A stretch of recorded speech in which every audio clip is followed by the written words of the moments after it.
Sveiki, sveikučiai, mano vardas Avereta, tai mano dvasinis vardas ir šiandien aš su jumis noriu pakalbėti apie laimingo gyvenimo paslaptį. Ir iš tiesų paslapties nėra, tokia štai ir paslaptis. Ir labai patiko man ta mintis, kurią aš išgirdau ir jūs galbūt irgi girdėjote iš to filmuko apie pandą, Kung Fu Pandą. Kai jo tėtis, pandos tėtis, tai yra žąsinas, klausimą, kokia jo maisto gaminimo šitų visų patiekalų nuostabiai skanių paslaptis, atsakė, kad paslapties nėra, nors jisai labai ilgai ir visą filmuką pandai sakydavo, kad yra paslaptis ir paslapties tiesiog nėra. Ir atsakymas tai yra meilė. Ir taigi ir mūsuose gyvenime iš tiesų paslaptis yra ta, kad paslapties nėra, yra tiesiog meilė. O kad meilė yra, juk tai nėra paslaptis.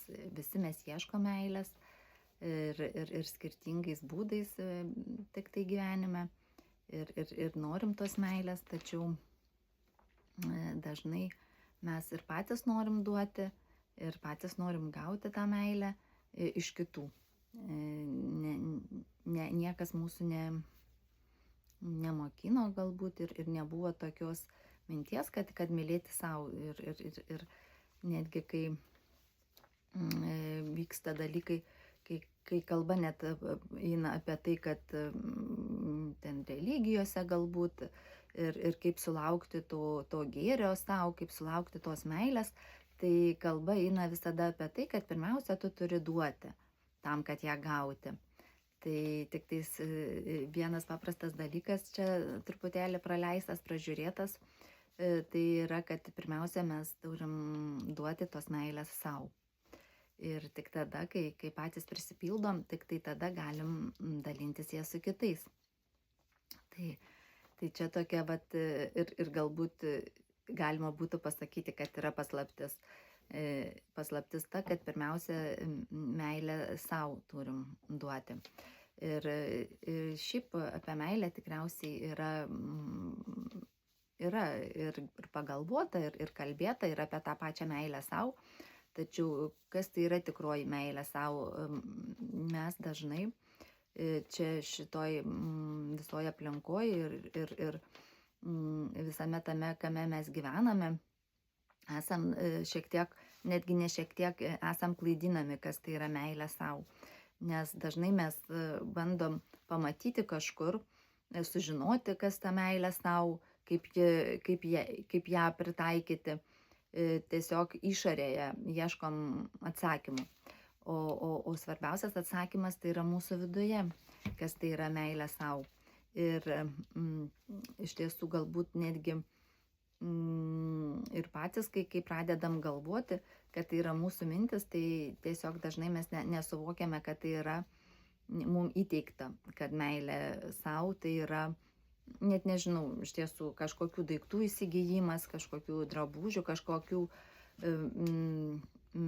štai, kad meilė savo, kad kai tu, nežinau, kažkokiuose prabangiuose vietose leidi savo apsilankyti, ar, žodžiu, kažkokios vertingas dovanas leidi savo pasidovanoti.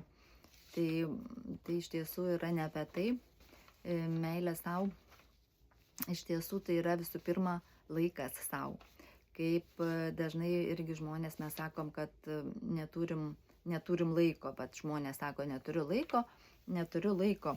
Tai net tas pasakymas juk yra tiesiog, jei pagalvoti, netgi labai kvailas, juk mes žmonės visada kažką veikiam ir mes to laiko turim.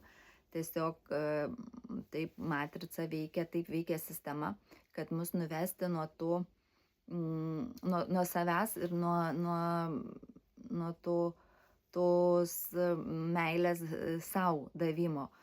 Sakom, neturiu laiko, reikia bėgti, daryti kažką, netgi ten, kaip sakyti, duoti kažkam kažką, nes jeigu mes pradedam galvoti daugiau tik pradedam galvoti daugiau apie save, tai dažnai išlenda ta programa, kuri mums irgi yra vat, būtent įdėta, kad mes turim pirmą pasirūpinti kitais, kažkuom kitais, nežinau, šeimos nariais, nuskriaustais, nežinau, žodžiu, visokių yra pasiūlymų, kuo galime mes pasirūpinti tam, kad paskui tarsi mums sugrįžtų tas rūpestis, meilė ir dėmesys, bet tai yra didžiulė tokia apgaulė matricos, galim sakyti. Ir meilę savo mes galim tik patys duoti. Ir kaip sakyt, duodama, tai būtent, kai žmogus lieka vienumoje pats su savimi. Ir kaip gali atrodyti iš tiesų ta meilė savo kiekvieną rytą. Atsikelti su mintimi apie save. Tiesiog apie save ir savo ryto laiką skirti savo, juk mes vis tiek didesnė dalis žmonių ir rūpiname savimi iš ryto elementariais kažkokiais dalykais, kad dažnai mūsų mintis jau būna kažkur kitur. Tai vat, ta meilė savo, tai pirmiausia būti su savimi, netgi pasakyti savo labas rytas ir aš tave myliu, žiūrint į veidrodę. Tai jau yra meilė savo, kuri taip pat kaip mes pasakom kitam žmogui, vaikui, sutuoktiniui, draugui ar kažkam, kad aš tave myliu ir jam tai yra malonu, tai sakyti savo, aš tave myliu, irgi yra be galo malonu ir be galo reikalinga, naudinga ir prasminga. Tam, kad surasti ryšį su savim, susijungti su tuo aukštesniuoju aš, kas be jokios abejonės egzistuoja, kad ir kaip suvoksime tą aukštesniojo aš buvimą ir kur jis yra, ar kažkur čia viduje, ar kažkur aukščiau debesy, žodžiu, bet mes to ryšio su juo tikrai neturėjom ir ilgą laiką nemezgiam. Tai vat kaip mes nemezgiam to ryšio, nemezgiam jeigu ryšio, pavyzdžiui, su kitu žmogum, kai norim su kažkuo, nežinau, draugauti, bendrauti, parodyti rūpestį, dėmesį, tai mes juk su juo kalbam ir parodom taip dėmesį, skiriam jam laiko. Tai taip vat yra ir su savimi, ir su ta meilė savo, kad mes turim savo skirti laiko ir tik tai taip užmėgsti ryšį. Tai vat ir apie tai, kad, kaip sakiau, kad rytą pradėti su mintimis tik apie save. Ir tai nėra visiškai joks egoizmas, tai nėra visiškai savanaudiškumas, tai yra kūrimas savo naujos energijos, savo savivertės kūrimas ir savęs stiprinimas, žodžiu, ir tikrai labai labai reikalingas dalykas, netgi galima iš ryto irgi daug net nebendrauti su namiškiais, nes ypatingai žinot, kas yra dabar vat, tas laikas, kai tikrai daug vyksta dalykų žemėje, vyksta, kaip sakyti, ir ekonominių dalykų, ir tų politinių, ir šitų, kaip pasakyti, nu, vat, gamtos stichijų visokių vyksta, žodžiu, tos saulės, tie magnetiniai laukai auga, jie visi judina mus ir judina žmonės judina pabusti, todėl žmonės dažnai jaučiasi irgi neramiai ir depresijos ir visokie dalykai, kaip sakyti, tą mentalinį mūsų kūną veikia. Ir žodžiu, mes tada pasimetam gyvenime galbūt ir blogai jaučiamės ir tuomet atrodo, kad reikia kažkur bėgti, kažkur lėkti, kažkam kažką padėti, o iš tiesų, nu, bet kad geriau pasijusti, o iš tiesų tai yra sustoti, būti su savimi ir rūpinti savimi. Tai be to rūpesčio, kaip sakiau, kad iš ryto galim tiesiog elementarius dalykus su savim atliekant, galvoti apie save, galvoti apie kiekvieną judesį, ką mes veikiam. Nes sąmoningumas ir sąmoningas buvimas su savim, kaip ir buvimas su kitais, irgi sąmoningas taip pat yra labai, labai svarbus žmogui ir tai asmenybei ir tam vidiniam ryšiui. Tai Tai va, rūpintis savimi, tai reiškia taip pat rūpintis ir savo fiziniu kūnu, papildomai, neišeiti ten, kaip kartais sako, pasivaikščioti, ten palaipioti laiptais ar kažkokios smulkius fizinės veiklas paveikti, bet iš tiesų, kaip aš kažkada irgi pagalvojau, kad nei per daug, nei per mažai reiktų rūpinti savimi, bet jeigu ilgą laiką buvo nesirūpinama fiziniu kūnu, tai jis tikrai jau yra apleistas ir sergantis. Net ir jauni žmonės lygiai taip pat jau jų kūnai serga, tai galbūt net pradžioj reikia įdėti daugiau pastangų, kad tuo kūnu fiziniu pasirūpinti. Ir vienas iš aspektų, kad mes jau galim, kaip sakyti, suvokti, kad mes tikrai esam ryšyje su savimi, su savo aukštesniuoju aš ir ryšyje su savo kūnu. Tai kai mes norim rūpintis tuo kūnu, kai tai nėra, neturiu laiko, nes reikia ten kažką. Laiko mes visada turim ir pasirūpinti savo kūnu, savo sielos šventikla mes visada galim ir privalom. Tiesiog net neprivalom, tiesiog kai suvoki, kad tu esi prisimeni, ką mes tarp kitko galim visi prisiminti, esant sielomis nuostabiomis šiuose kūnuose, tai siela tiesiog ji tave veda ir tave ragina ir skatina rūpintis tuo kūnu, nes ji nori čia patirti dar daug dalykų gražių šioj planetoj.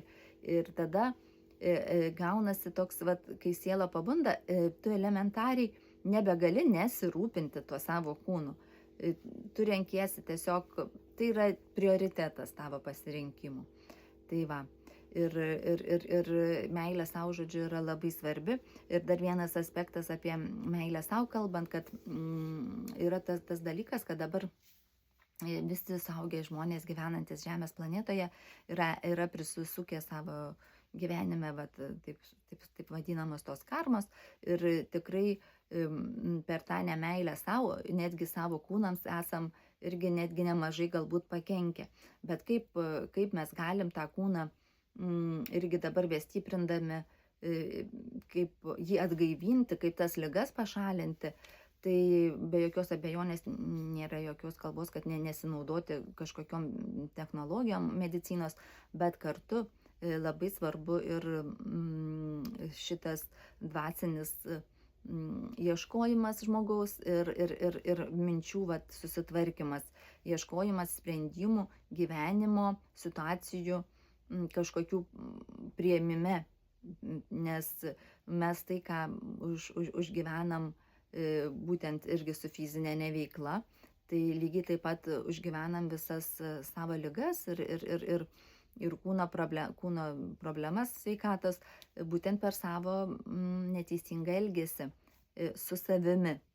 Be jokios abejonės ir su kitais, jeigu mes kenkiam kažkam. Yra tokių galbūt irgi žmonėse ne galbūt, bet yra atsitikimų, kad žmonės tiesiog galbūt kažkam yra pakenkę, bet tai irgi nėra, kaip sakyti, kažkoks kryžius uždėtas, kad jei kažkam pakenkiai, tai tau jau niekada nebus už tai atleista ir tu tiesiog gali pats išsivalyti, jei esi kažkam pakenkęs, padaręs kažką blogo, tiesiog per save, per savo pokytį, per savo minčių pokytį, per elgesio pokytį ir tikrai ta karma užsidaro ir visi negeri dalykai gali būti panaikinti, taip sakant, ir žodžiu, mes taip galim pradėti tarsi naują puslapį atversti, jau mintise pirmiausia, pradėdami dėlioti kitas mintis, nes toks žmogus yra individas, kad jisai gali tas mintis keisti. Ir tai yra labai labai nuostabi savybė žmogaus, bet aš apie tai gal kitą kartą truputėlį dar pakalbėsiu, o apie meilę savo ir nemeilę, tą santykį dar noriu pasakyti, kad labai irgi svarbus aspektas meilės, nemeilė savo, tai yra, kai mes esam tam tikrose vietose, situacijose, santykiuose, ten, kur mums tarsi jau nebesinori būti, bet mes ten vis tiek esam, nes vėlgi čia yra įvairios programos, blokai ir prisirišimai, jie mus laiko, tai yra ego. Ego jam yra įprasta būti taip, kaip yra. Nesvarbu, kad yra geriau, yra blogiau, bet jam yra aišku, kad vat, viskas sudėliota pagal tai, kaip jisai žino, kaip bus. Kad ir žino, kad vat, bus kažkaip nelabai gerai, vat, ar santykiuose, ar darbe, bet paskui vis tiek ateis ten atlyginimas, vis tiek ten, žodžiu, vadovas vėl galbūt tave ir pagirs, nesvarbu, kad spaudžia iš tavęs ten paskutinį kraujo lašą. Na, žodžiu, vat tokius svarbu pasirinkimus padaryti. Tai irgi kalba apie meilę savo, kai tu eini į gyvenimą be pasipriešinimo, kai tu pasirenki, tiesiog pasirenki save ir netgi jeigu kalbant apie santykius tarp vyro ir moters, kai dažnai irgi kažkuris žmogus vienas bando tarsi kitą gelbėti, kitam padėti, tai iš tiesų tai vėlgi parodo tik tai ta mintis, kai tu nori padėti kitam, tai tik rodo, kad reikia tau pačiam pagalbos ir kad tau pačiam su savimi reikia išsiaiškinti santykius. O kito žmogaus gelbėjimas tai yra jo paties reikalas, gelbėjimasis. Tu ypatingai, kai dar žmogus, jis nieko dėl to nedaro, o tu bandai jam kažkaip tai ten padėti, įsiteikti. Čia iš kitos pusės tu netgi nepadedi žmogui, o atvirkščiai. Juk jeigu tu, kaip sako, žmogus, jeigu pats savimi pasirūpina ir jisai atsisuka į save ir galbūt tas kitas žmogus taip pat atsisuks į save. Nes jeigu vėlgi, kaip sakiau, yra ego įprasta, kad elgtis pagal tam tikras taisyklės ir tam tikrus įpročius, tai jeigu vienas žmogus atsitraukia, tai ir kitas žmogus tada galbūt gali pasidaryti kitus pasirinkimus. Ir čia, pavyzdžiui, tas atsitraukimas toksai santykių, tai irgi yra, kad atsitraukti reikia tik tai galbūt laikinai kartais, o galbūt ir nelaikinai. Galbūt paaiškės, kad iš tiesų ir nereikėjo būti kartu, galbūt nugyventas laikas buvo toks, koks buvo, jam galima padėkoti ir tam žmogui, ir tiems įvykiams visiems, kur buvo, ir eiti toliau, nes pokyčiai juk vyksta. Ir dėl to labai svarbu gyvenime yra priimti tuos pokyčius ir įsileisti naujas galimybes, įsileisti naujus įvykius. Taigi, būtent ir yra apie tą meilę savo. Tai pabaigai pasakysiu, kad tai yra pasirūpinti pirmiausia savimi ir be poreikio, kaip be ketinimo rūpintis nuolatos kažkuo kitu. Tai linkiu jums visiems prisiminti esant dieviškomis sielomis ir rūpintis savo fiziniais kūnais, savo šventyklomis. Ir tuomet, kai jūs pasirūpinsit savimi, tai rūpintis kitais bus nepaprastas malonumas ir džiaugsmas. Tai tiek šį kartą ir iki.